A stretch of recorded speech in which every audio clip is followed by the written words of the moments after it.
नमस्कार। आज हम रॉबर्ट ग्रीन की काफी चर्चित और थोड़ी विवादास्पद किताब द आर्ट ऑफ सिडक्शन पर बात करने वाले हैं। हाँ, नमस्ते। ये समझना काफी दिलचस्प है कि आकर्षण मतलब सिडक्शन आखिर काम कैसे करता है, और शायद इससे दूसरों के इरादों को पहचानने में भी थोड़ी मदद मिले। बिल्कुल। इस वीडियो समरी के हिसाब से ग्रीन का जो मुख्य तर्क है वो ये है कि मोहकता या सिडक्शन सिर्फ लुक्स पर निर्भर नहीं करता। ये असल में मनोविज्ञान और कह सकते हैं एक सोची समझी रणनीति का खेल है। हम आज इन तकनीकों पर थोड़ी बात करेंगे निष्पक्ष रूप से। हाँ, ये विवादास्पद तो हैं, पर इन्हें समझना शायद हमें किसी भी तरह के मैनिपुलेशन से बचा भी सकता है। सही कहा। तो ठीक है, चलिए इसे थोड़ा खोल कर देखते हैं। ग्रीन एक सफल मोहक मतलब सिड्यूसर बनने के लिए 6 मुख्य गुणों पर जोर देते हैं ना। हाँ। पहला है प्रयास। हाँ, प्रयास मतलब सक्रिय रूप से रुचि दिखाना, कोशिश करना, ये नहीं कि बस बैठे रहें। और दूसरा सिर्फ शारीरिक आकर्षण नहीं बल्कि प्यार पर ध्यान देना। ये थोड़ा अजीब नहीं लगता सिडक्शन के संदर्भ में? हाँ, ये थोड़ा विरोधाभासी लग सकता है, पर ग्रीन का तर्क है कि वासना या लस्ट तो क्षणिक होती है। प्यार या कम से कम प्यार का भ्रम वो ज्यादा टिकाऊ होता है। तो दूसरा गुण है प्यार पर फोकस। अच्छा, और तीसरा? तीसरा है अभ्यास। इसे एक कला की तरह मानना और लगातार निखारते रहना। चौथा गुण है दूसरों पर केंद्रित रहना, मतलब अपनी नहीं बल्कि उनकी पसंद नापसंद, उनके सपने, उनकी कमियों को समझना। दूसरों पर फोकस।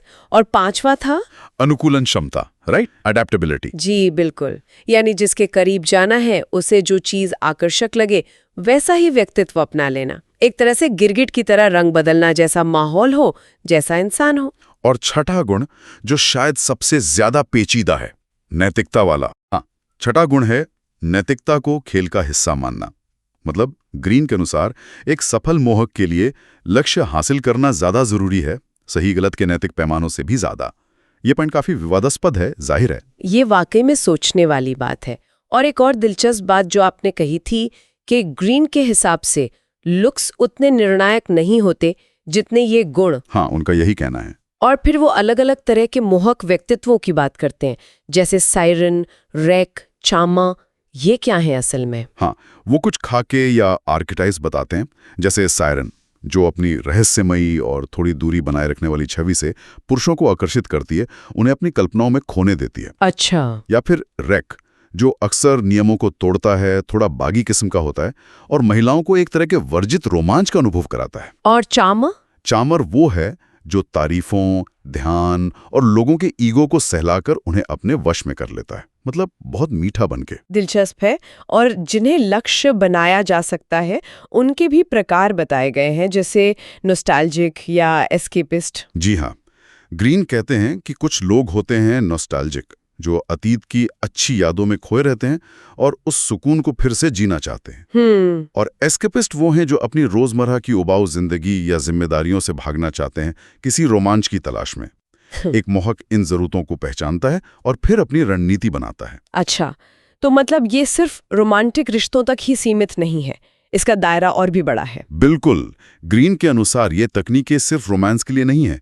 इनका इस्तेमाल प्रशंसक बनाने, फॉलोअर्स जुटाने, सेल्स बढ़ाने या किसी भी तरह का सामाजिक या राजनीतिक प्रभाव हासिल करने के लिए भी किया जा सकता है। यानी मुख्य उद्देश्य है लक्ष्य पर नियंत्रण पाना।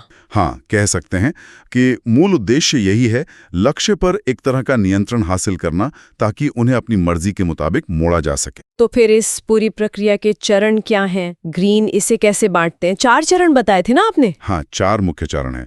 पहला है लक्ष्य को लुभाना या choosing and approaching the victim. इसमें धीरे धीरे विश्वास जीतना होता है, शायद दोस्त बनकर शुरुआत करना। थोड़ी रहस्यमयता बनाए रखना भी जरूरी है। ये जताना कि आप कितने खास हैं, कितने व्यस्त हैं, और उनकी किसी छुपी हुई कमी या असुरक्षा को पहचानना और फिर खुद को उसके समाधान की तरह पेश करना। अच्छा, और जब विश्वास बन जाए उसके बाद दूसरा चरण? दूसरा चरण है उन्हें बांधना या क्रिएटिंग इंटरेस्ट एंड डिजायर। इसमें सरप्राइज देना, मतलब अप्रत्याशित चीजें करना शामिल है, जैसे अचानक कोई छोटा सा तोहफा देना। ओके। शब्दों का बहुत चालाकी से इस्तेमाल करना, तारीफ करना पर थोड़ी अस्पष्टता के साथ। अपनी पूरी कहानी कभी नहीं बताना, हमेशा थोड़ा रहस्य बनाए रखना। और अपनी कमजोरी दिखाना भी इसी में आता है? हाँ, कभी कभी अपनी कोई कमजोरी जाहिर करना ताकि दूसरा व्यक्ति जुड़ाव महसूस करे, उन्हें लगे कि वो आपको समझ रहे हैं। और स्रोत के अनुसार इसमें लक्ष्य को धीरे धीरे उनके दोस्तों या परिवार से थोड़ा अलग करने की कोशिश करना भी शामिल है, खासकर उनसे जो शायद इस मोहक रणनीति को पहचान सकते हो। ये तो काफी गहरा होता जा रहा है। तीसरा चरण फिर भावनाओं से जुड़ा है, उन्हें अपनी ओर खींचना, bringing them under your spell. जी, तीसरा चरण है भावनाओं को गहरा करना या डीपनिंग द सिडक्शन। इसमें उनके लिए एक नायक या हीरो की तरह बनना, उनकी मदद करना, उन्हें सुरक्षित महसूस कराना, माहौल में थोड़ा खतरा या रहस्य का पुट डालना। ग्रीन यहां तक कहते हैं कि उनके बचपन की अधूरी इच्छाओं को पूरा करने का आभास देना, और सबसे महत्वपूर्ण, सुख और दुख के भावनात्मक उतार चढ़ाव पैदा करना। कभी बहुत ध्यान देना, कभी थोड़ी दूरी बनाना। इससे उन पर निर्भरता बढ़ती है। ओह, और फिर आता है आखिरी चरण, सौदे को पक्का करना या फिनिशिंग द किल। हाँ, चौथा और अंतिम चरण है क्लोजिंग द डील। इसमें पहले थोड़ी दूरी बनाना ताकि लक्ष्य आपकी कमी महसूस करे और आपकी तरफ और खिंचें। अच्छा, पुश एंड पुल। बिल्कुल। फिर अचानक से पूरा ध्यान देना, बहुत ज्यादा आकर्षण दिखाना, शारीरिक भाषा का इस्तेमाल करना, और फिर सही समय और माहौल देखकर निर्णायक कदम उठाना, जो भी लक्ष्य हो, चाहे वो रोमांटिक हो या कुछ और। वैसे वीडियो में कुछ ऐसी बातें भी बताई गई थीं जो अनाकर्षक होती हैं, जिनसे बचना चाहिए। हाँ, कुछ अवगुण भी बताए गए हैं जो सिडक्शन को पूरी तरह से फेल कर सकते हैं, जैसे साफ सफाई की कमी, जरूरत से ज्यादा अहंकार दिखाना, बहुत ज्यादा चिपकू होना या असुरक्षित दिखना। ये सब अनाकर्षक माने जाते हैं। तो इन सब बातों का, इन तकनीकों का निचोड़ क्या है? यह हमें क्या बताती हैं? देखिए, ये रणनीतियां हमें मानवीय आकर्षण के पीछे के मनोविज्ञान और हमारी इच्छाओं की काफी गहरी और कभी-कभी थोड़ी असहज करने वाली समझ देती हैं। ये दिखाती हैं कि कैसे भावनाओं और धारणाओं को प्रभावित किया जा सकता है। हाँ, ये तो है।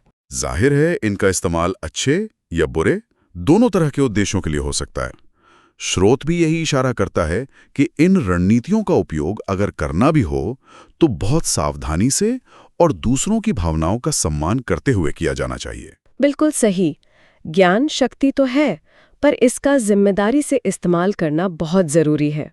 और चलिए, आज के लिए श्रोताओं के सोचने के लिए एक सवाल छोड़ जाते हैं। जरूर।